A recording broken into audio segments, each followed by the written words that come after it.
গো, বর্ত আসার সময় হয়ে গেল, তোমার ব্রাহ্মণ নাপিত কোথায়? এই তো আমরা এসে গেছি, আমি ব্রাহ্মণ। আমি নাপিত। কই গো, ব্রাহ্মণ ঠাকুর এসে গেছে, পা ধুয়ে দাও। পণ্ডিত পাশে বসো। এই নাপিত, বাইরে দাঁড়া, ঘর পবিত্র হবে। কই গো, এখানে একটু জল ছড়িয়ে দাও, নাপিতের পা পড়েছে। সব অশুদ্ধ হয়ে গেল। এই বেটা নাপিত, বাইরে দাঁড়া, আমি যা হুকুম করবো তাই শুনবি। থাক থাক মা, আগে তুলসী মঞ্চ প্রণাম করে এসো। বাবা, এই ডাবটা মাথায় পড়লে তো আমি মরে যেতাম। আমি এ কি দেখছি, এই কন্যা তো আজই মৃত্যু যোগ ছিল, এই নাপিতের জন্য বেঁচে গেল।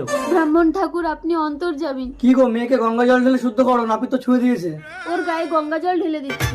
কি এই মেয়েকে ছোট জাতে ছুঁয়েছে? আমি একে বিয়ে করব না। যেও না বাবা, আমার মেয়েকে জল মন্ত্র দিয়ে শুদ্ধ করে দিচ্ছি। এই বেটা নাপিত, এই গ্রাম ছেড়ে পালিয়ে যা, নইলে এরা তোকে মারবি। এই চলো সবাই। বাবা, এই ওর মাথায় গঙ্গা জল ঢালো। ওং শুদ্ধায় নমঃ। ব্রাহ্মণে তো মানুষ, নাপিতও তো মানুষ, কিন্তু এরা ছোট জাত বড় জাত বলে কেন? ব্রাহ্মণের সাথে থেকে থেকে আমি তো পুজো পাঠ সব শিখে নিয়েছি। অন্য পাড়ায় গিয়ে লক্ষণ পরামানিক